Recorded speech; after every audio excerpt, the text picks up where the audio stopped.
All right, everyone, welcome. Before I start my talk, I just want to find out how many of you do IAM as a job or as part of your job? Barely anybody. Okay, great. This is going to be a really good talk for you guys.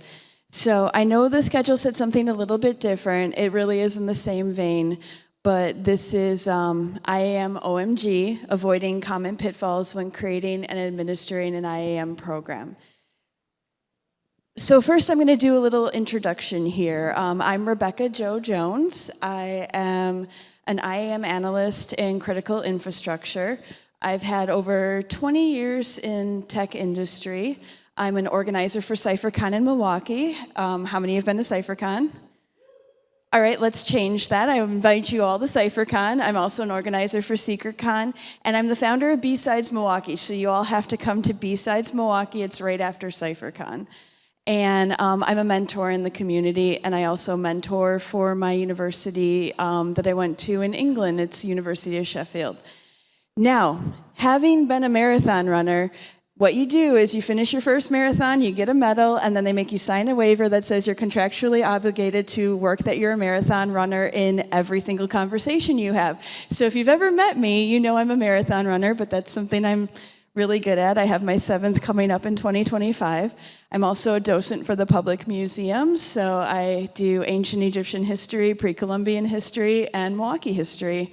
A huge Godzilla fan, Cold War historian, an expert camper, and fulfilling my contract. Did I mention that I'm a runner? And I wouldn't be here today if it wasn't for my family.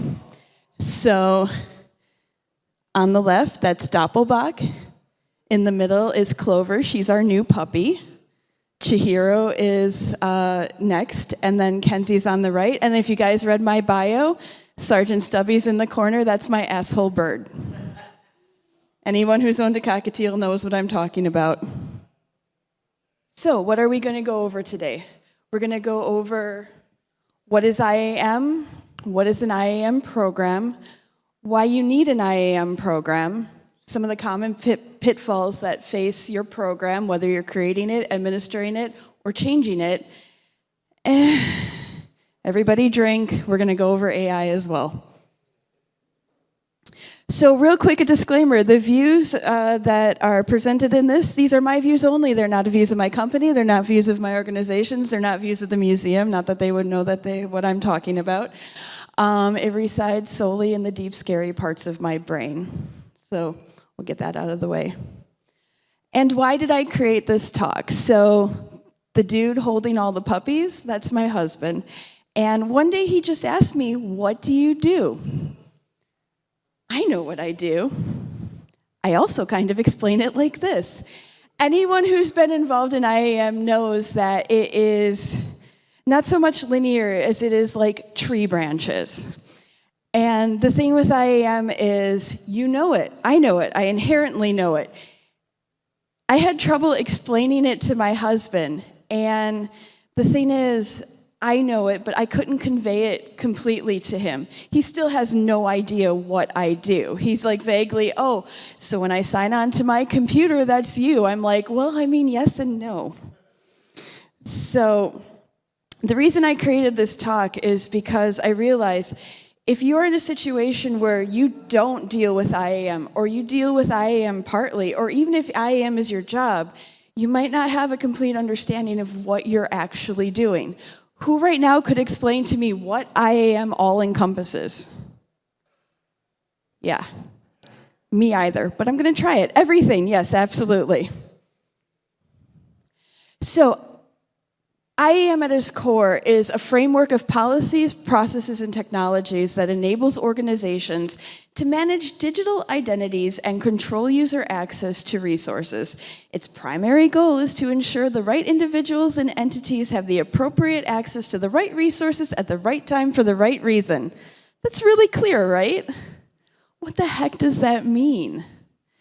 That's the definition, but in this talk, we're going to give you a little bit of a clearer understanding of what it actually means, what it actually encompasses, and then we'll go from there. So, it's identity management. This is managing the identity. It's maintaining the digital identity for users, employees, customers, partners, devices, and applications. And not only that, it manages them for the entire life cycle that they are with the company. And to make things even harder, the life cycle could include them leaving and coming back, which is a whole can of worms. It's access management. So this is, what do they actually have access to? Resources, policies, roles, programs. So it encompasses all of the access. And just think of all the access that you guys have. How many of you are in cyber? How many of you are in just tech? Think of everything that you log into, all the programs you use.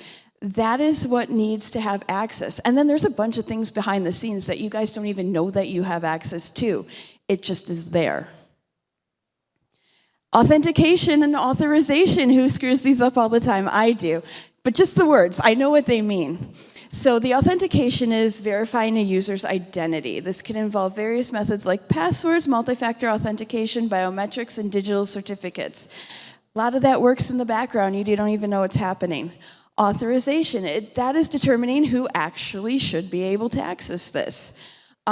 This is where your policies come into play. So now you can kind of see the tree is growing. So you've got access, you've got identity access at its core, but then you have all these different branches that you have to worry about. And then everybody's favorite, audit and reporting. Who loves a good audit? Yeah, woo, all the auditors in the yay. I have a GRC background, so I'm like, yes! But that's because my audits were always really good. And reporting. And so reporting is one of the steps in keeping everything secure. So what is an IAM program? So basically an IAM program is comprehensive strategic initiative that establishes, implements, and continuously refines an organization's approach to managing digital identities, controlling access to its resources. It's much broader than just the technology or system itself. It encompasses people, processes, technology, working in concert. So that's a whole forest. IAM touches every department. IAM touches every person. IAM should touch every device, every program, everything that you need access to.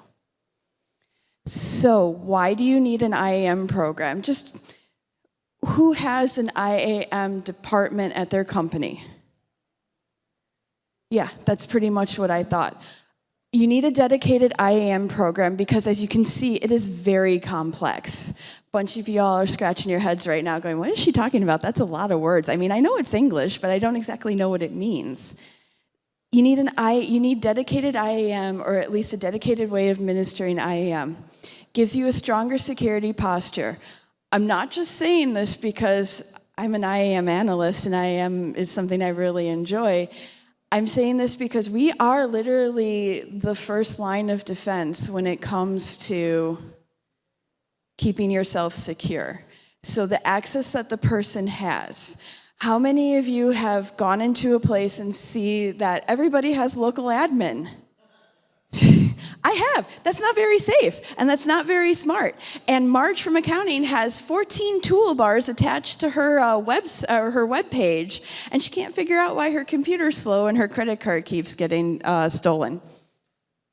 We really are not only the first line of defense, but we are also, when shit hits the fan, we're the first ones you should come to. This person is breached. What do they have access to? This device has been breached. Who has been accessing it? We can sometimes tell that. So if you know that someone clicked on an email they weren't supposed to and entered credentials they weren't supposed to, and you know this person uses the same credentials for almost everything, you know that, okay, I'm going to run down this person, I'm going to run down their access, and this is going to give me a good starting point. Because what do we say about people who come in and attack? You don't always know where they're coming from, and you don't always know what they're going after. So this will give you a really, really good start to figure that out. And then we also have enhanced compliance and auditability.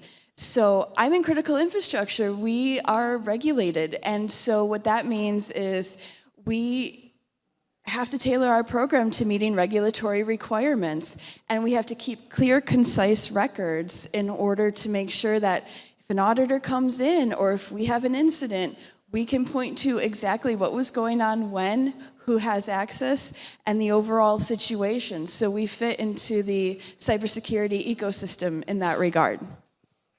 And then just reduced operational costs and efficiency.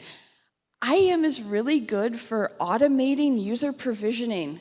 How many of you have to manually give access to people through a program or something that they use? Like you have to go, you have to go in, you have to give them a username, you have to let them know what that username is, you have to do the password, the whole password thing, and then you have to keep making sure that they can get in. It's just an awful process all around. It's manual. Anytime you do something manual that could be done automatically, it's just a pain. So by having an efficient IAM program, you can save a lot of money, you can save a lot of people's time, and you can also save a lot of headaches. Improved user experience. So now you have to go, you have to give them an email, you somehow have to connect with them, how to do a password, how to log in. Well, think of it from their position too. They're now trying to get a hold of you. They have to do something important for work, but they have to contact you, have you enter them into the program, and then you have to give them the credentials. The users can get just as upset as we can when it comes to this sort of thing. So it helps simplify that experience. And then it minimizes insider threat. We kind of talked about it, but if you have a really good IAM program, people only have access to what they need to have access to. And there's also a switch you can flip if you need to remove access. So it stops a lot of the insider incidents that could happen. I worked at a company and they fired a guy, they fired him out of the blue, and he tried to wreak havoc within our system. And unfortunately, this company did not have a strong IAM program, and he was able to succeed, and they're still finding stuff. And then just better data governance, centralizes identity and access information. You don't have things spread out through all different departments. Some departments might be better at others than keeping records. And then pretty much what we went over, why do you need an IAM person or department? It's just because having someone who is dedicated to IAM allows you to boost security, reduce risk, helps to ensure compliance. You can see everything that they need to do up there, improve efficiency and support growth. And all of you guys know when you have one thing to work on or one thing to focus on, you are much, much better at accomplishing it than if you are being pulled in 7,000 different directions for 47,000 different reasons. So now that we've got kind of established what a program is, I still kind of feel like I'm the guy on the board, but maybe a little more clear. We can go over some of the pitfalls and how to avoid them. So, not knowing what an IAM program is, so you finally get your company to be like, yes, we're going to do dedicated IAM. We're going to pull it out at, we're going to work with AD. It's no longer going to be systems that administer this. We're going to actually dedicate it. You need to understand what an IAM program is in order to create one. And you need to understand what kind of program you need in order to create a program for your company. You need an incredibly keen understanding of how your company currently handles access, even if it's not handled centrally. So you need to go to every department. You need to figure out how they handle access if you are not the one who is doing it. And you have to understand your limitations regarding what you can actually implement. What that means is you need to look at what you can actually do rather than what you want to do, because that could cause issues. So the first thing is choosing a correct methodology. After examining how your company functions, you need to either A, choose a methodology that most closely aligns with how your company already functions, or you need to choose a methodology for how you want your company to function in the future. And what is the difference and why should you consider both? The first one is you've gone over your company, you've gone over all the processes and procedures, and you're able to find a methodology that aligns with how the company currently functions. Great, that means it's kind of functional. But if you research this and you realize, wow, we are all over the board, you might want to sit down and consider implementing a methodology that would better align with what you want to accomplish. And if you're like herding cats and everyone does something different, you might want to standardize it. So you really need to understand your company, how your company operates, company politics, everything like that. So, the different types of methodologies. We've got role-based access control, policy-based access control, rules-based access control, discretionary access control lists. There's hundreds of more. We will not discuss these. This could be an entire day-long workshop. You need to research these. You need to figure out which one is right for you. If I were to go over that right now, we'd be in this situation. So when you are considering how you want to do it, and you can do a hybrid of any of those you've seen, only you know your company. I can tell you what works for my company. I can tell you what works for my previous companies. But where do you work? Yeah, you. Yes, you. Target. Okay, I have no idea how you operate. And frankly, y'all are so big. You got it. You got it. I'll stay out of it. And then choosing the correct tool. Some people do it by spreadsheets. That is awful, but it works sometimes. After understanding what you need to research the tools out there to make sure they can do what you need them to accomplish. And you need to thoroughly investigate the tools and what they can actually accomplish. Did I mention investigate the tools? Salesmen like to embellish. I love me a good salesman. I was in sales for 10 years. But they tend to embellish, they tend to overpromise, and they might not understand what you are actually asking for.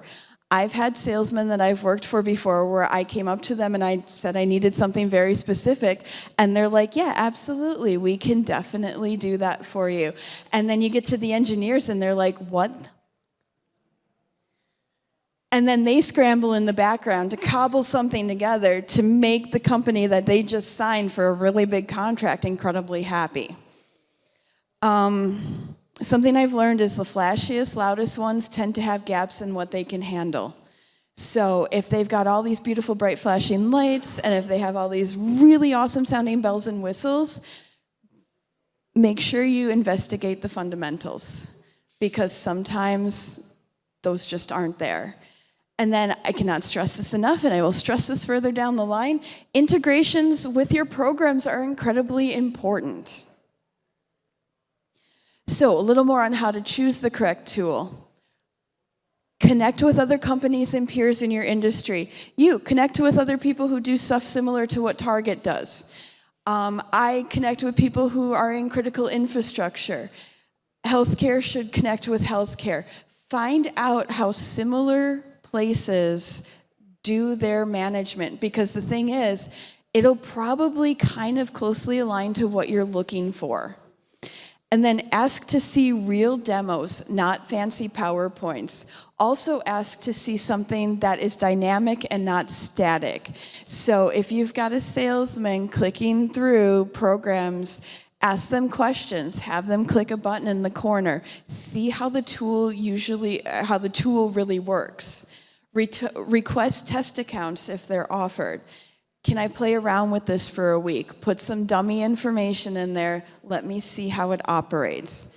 And then if all you can get as a salesperson, have multiple meetings with them, come with clear, concise asks. I have 500 people. They have access to these 10 programs. Do you integrate with these programs? How does your connectors work? Are you able to do SSO? Are you able to do multi-factor if that's required? Be specific. Don't just be like, can you connect to other programs? Well, absolutely, but then they don't tell you, guess what? You're building those yourself. How many devs love doing that?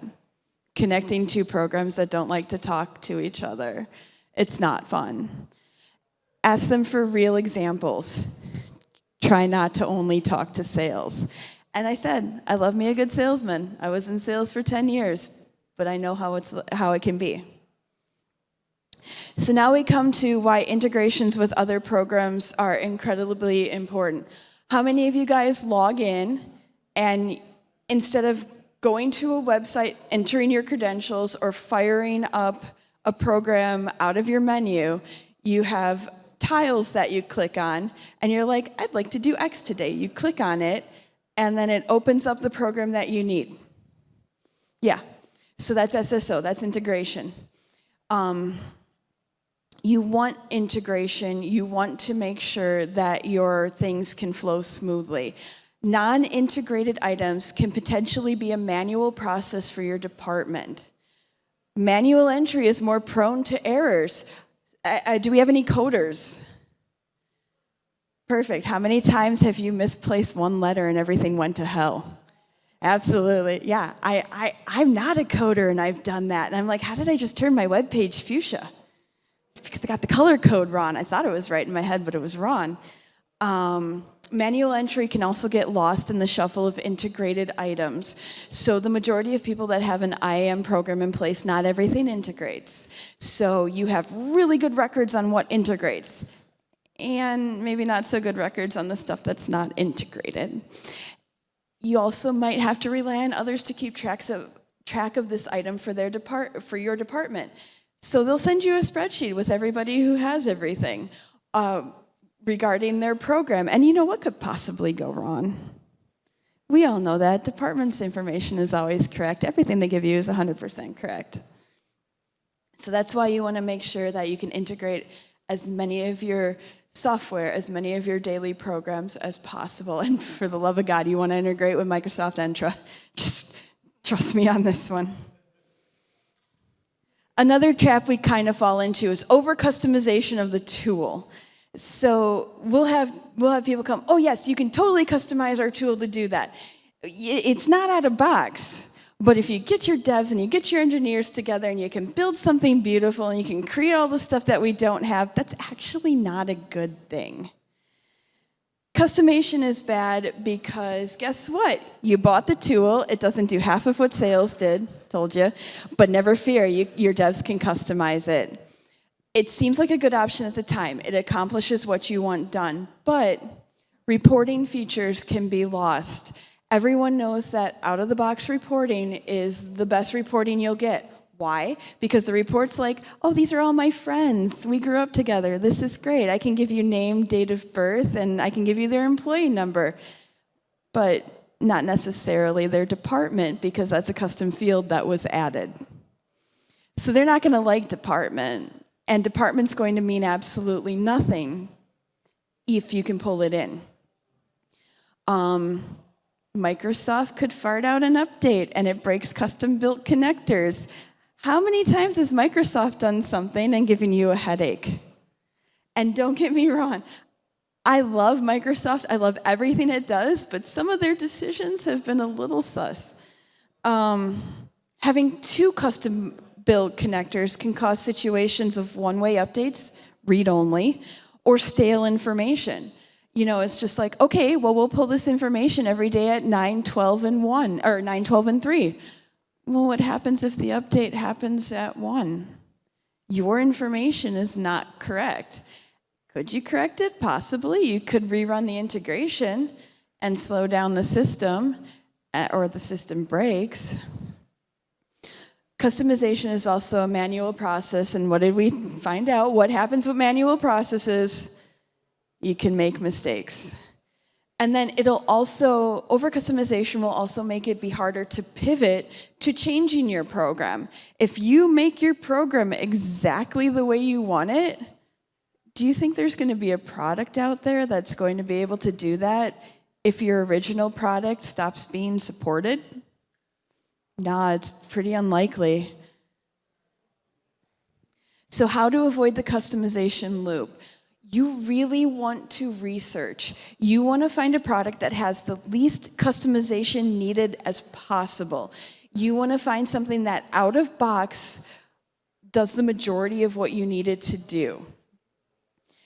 And you want to really research it, because who cares if you can brand it? If you can't run a report about who has the entitlements that for a certain project, yeah, it's going to be nice to have your logo up there, and then you're going to cry in the corner as the logo stares down at you and laughs at you because you can't run a simple report. And then have a clear understanding of what your program needs to function. So does it need a person full-time? You know, what kind of reports does it need? Again, it goes back to the very beginning of the speech where it's like, you need to make sure that you have an understanding of what you all need. And here's another pitfall. Everyone is a special snowflake. Everyone does something that nobody else does, and they need a custom thing, and they need it now, and no one else ever does this. If your access breakdown includes more groups of one than many, you're doing your program wrong. Because there are other ways to break down people in what they do. Snowflakes also create more work down the road. Title changes, reorgs. You know, you might have this for 30 seconds, might have this beautiful snapshot of your organization, and then upper management's like, guess what, we're realigning. We're going to combine departments. So then all of a sudden, nothing makes sense anymore. And we're taught that all snowflakes are unique, but this isn't water, this is people, this is departments. You know, I have a department of 4, and we all do the same stuff. We're not going to attach it to our roles. We're going to attach it to our department, which is less likely to change than our roles are, or our function. So I'm going to comment on RBAC, because RBAC has kind of been the standard. RBAC is great for roles. That's role-based access control. RBAC is not good for companies that have a lot of one-person roles, because then you're doing a lot of work. Then it becomes manual. Then you're building a role every time somebody new comes in with a different title. RBAC is terrible if your company likes to reorg every 6 months and give new titles and they are this and this and this. So if you ever think about RBAC, begin to think about adding department or function level. Cybersecurity people, how many of you are in here again? Perfect. You guys pretty much do a lot of the same thing, even though one of you might be blue team, one of you might be red team, one of you might be purple, one of you is crying in the corner. You guys pretty much all do the same thing. So that can be a function of cybersecurity, or that can be the department of cybersecurity, which then pulls the entitlements out of roles. You could be the Supreme Overlord of Milwaukee, but since you keep conquering cities, maybe your entitlements should be under the department Supreme Overlords of Southeastern Wisconsin. So that includes all of the overlords that are conquering other cities. So you guys have set certain things you do, and then maybe for your role as Overlord of Milwaukee, you have some other things you do that no one else does. But then when you have a title change, can't just change a title, because that could screw with Active Directory, that could screw with other things, so you have to rebuild these roles typically. And then for the love of God, do not get too fancy. You have to toe the line of being forward-thinking, but not too fancy. You can break people, departments, functions down into as many sections as you need, but make sure that you avoid the common pitfall of then one person, one role. One person, one department, one person, one function. And then the best way to overcome this is to not only look at your org chart now, but dig up the last 5. Look at how your company evolves. Companies evolve in patterns. So it's not one day a new department's going to spring up and it's never happened before. You could probably see that happening somewhere in the past with your company, where it's like, okay, well now we're combining cybersecurity and systems. So you might be able to get a really good idea regarding that. So you have the perfect program in place. Congratulations. It's always perfect, right? But the user interface sucks. Here are some common pitfalls to avoid when designing a user interface. Do not put your convoluted entitlement catalog on display for everyone to see if you don't intend on cleaning it up. No one knows what T45A17 outdoor X4137 period comma is. No one knows what that means. Even the steward of that door is just like, I think it's that one. It also isn't helpful for the description of prog dev Hermes eris to be gives access to prod dev Hermes eris. Again, what does that tell the regular user? You have a poor intern who's already nervous as all heck, and you're like, okay, go request access for yourself. You need Adobe. Adobe what? There's 47 of them in the catalog. Okay, I'll do this one. And then they're like, why do you have this Adobe? And then he just cowers on the floor. Don't give the users the ability to request access if they don't even know how to turn on a computer. This is where gauging your company really comes in handy, because no, I've literally had to, you're laughing, I've literally had to show somebody how to turn a computer on at a place I worked at. And this person had been there 35 years, I believe. So you need to gauge the level of the people who will actually be using this. So how do you ensure that the process is smooth? Don't be afraid to disable it when you first start it. Don't be able to disable the user interface when you first start. You can be the ones who handle access for the first few months, the first year. If it takes you time to clean up your catalog, if you just deem that these people need a lot of training because you say, all right, go grab the mouse, and they walk over to the corner and grab the stuffed mouse, and you're just like, why did I get into this industry? You might want to slow roll the rollout. And your stewards are important. There are a lot of stewards out there for entitlements who are just like, oh, Mark from front desk just requested to have access to the cybersecurity program we use. Okay, good. Or they have a list of 50 and they're like, approve all, and they don't look at it. So your stewards need to be engaged, and they also need to use your system. Make sure you name things what they are and just include descriptions and keywords. Again, if it's just like, if you're doing like an Adobe program, you can be like Adobe Photoshop. And in the description, you can be like Adobe Photoshop is usually used by our graphics department, blah, blah, blah, blah, blah, blah, blah, blah, blah. Because then if someone pulls up Adobe and they actually just need the reader, not the entire program, you don't accidentally get hit with a $10,000 license.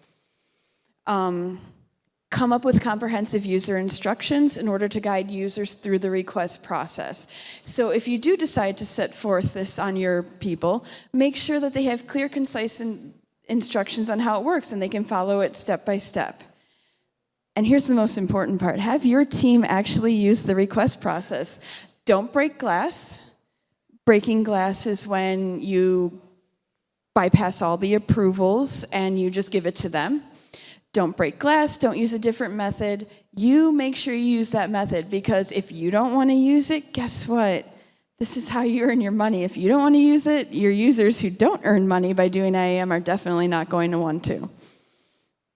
And then have whole company-wide trainings. Actually sit them down, have someone show them how to do a request. It'll save you a lot of headaches. And do this every 4 to 6 months to catch all new requesters and all new stewards. And then the administration of the program. So what you're going to need to do is figure out the processes that you need to keep it running smoothly. Daily tasks, weekly tasks, monthly tasks, you get the picture. And if you are and IAM, literally schedule time on your calendar to administer your program daily or weekly. Because if your title is and IAM, I love IAM. I could do it all day. I do it all day. But if your title is and IAM, probably whatever comes before IAM is the thing that you want to do. And then you were either on vacation or you were the last person to go not it when they said, who wants IAM? So it's not going to be the thing you want to do. That's not a comment on you. That's just how humans operate. So the two most important takeaways are, don't be afraid to change your program if it isn't working. You've set your program up, it's perfect, and you're finding flaws. Don't be afraid to change those. Also, don't be afraid to change your program if it's working. But it's working, why would I want to change it? That's where the future comes in. You want to be prepared for the future. You want to be able to pivot your program to the future. If there is something that is charging ahead like a steamroller, you might want to consider adding that. You might want to consider pivoting to it. The worst thing that could happen is you have a program. It works. It's awesome. And I know I'm going to have some cybersecurity people cry here. The program is awesome, but guess what? The company's bought out, it's spun down, and it's no longer supported. About how many months does that give you to find a new one? So you could have all these customizations, you can have all this cool stuff, you can have all these certain wants and needs, and now you have 3 months to find a new program because you're out of compliance because your program is no longer supported. Everybody's favorite. Okay, I love AI. I absolutely love AI. Don't get me wrong, I think it's cool. I'm 44-ish years old. AI was on Star Trek when I was little. I cannot believe that we have advanced as far as we have. It's still, I geek out every time because it's so cool. But AI is not infallible. And AI is a product of who built it and who inputs into it. So I'm going to leave this here for a moment. I liked glue when I was 5. I don't think I would like it so much now. So everyone is like, AI is going to replace me. AI should just run our program. AI is great when it comes to identity access management because we are analysts. We have a lot of data that we have role data, we have people data, we have program data, device data. AI can be incredibly helpful in allowing us to aggregate that data, see things that we might not be able to see. But we have to understand what it's telling us.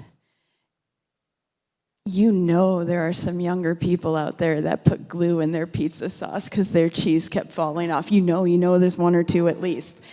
And so, and this goes for cyber, this goes for tech, AI is an amazing tool. But you still need people to vet what it is saying and to stop people from putting non-toxic glue into pizza sauce. Or AI also told me, you really want to get that thing clean? All right, cool. Bleach and ammonia. That's mustard gas. I could have almost killed my family. You start smelling that swimming pool where it's not supposed to be, you need to run. So that's why we need to control AI. We need to be the ones who use it for what we need to use it for, but then we also have to check it, and honestly, we're always going to have to. Because cybersecurity analysts are very understanding of this, engineers are very understanding of this. AI tells you what people have told AI to do. So someone could come in and tell AI to answer in a way that it would not normally do. You know, coders, oh my gosh. Coders who use AI, they're like, this is great, it can write this 10,000 line code for me. And right in the middle is some malicious stuff that you've now introduced to your company. So you need to be able to have the forethought to run it through all the programs you need to and also visually inspect it. All right, so that's a little bit about IAM. Do you guys have any questions for me? It was enthralling, apparently.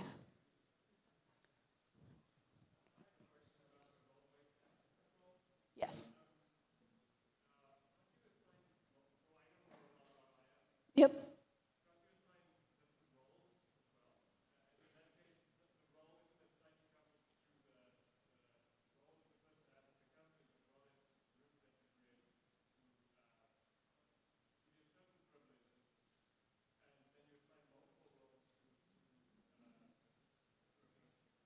That's actually a really good question. So role-based access, That's why I said I'm not going to go over any of that. Because to me, role-based access means whatever your one role is. Because in my head, it's one role per person. That's the role they do. But then you brought up the point, well, what if they have multiple roles? Yes, that could actually be a way that you approach role-based access. So that is why you really need to have a keen understanding of how you're set up. In my head, I would then create departments. I would create functions. So you have the role of cybersecurity analyst, but you have the function of, like, let's say, red team. But then this person is purple, so you could also have the function of blue team, which makes them purple. Or you could have a role that's cybersecurity analyst red team, and then have another role that's cybersecurity analyst blue team, and then you could have a function of purple team. That's why it gets to be like that guy on the chart, because it's how you can, it's how you decided for it to be. And me, I like to stay away from multiple roles. So I can give you the role of cybersecurity analyst, I can give you the role of cybersecurity engineer, but I might want to examine it and be like, okay, so you actually have a new role that should combine the two. Anybody else? Well, I get to set you forth into the world a little bit early, so.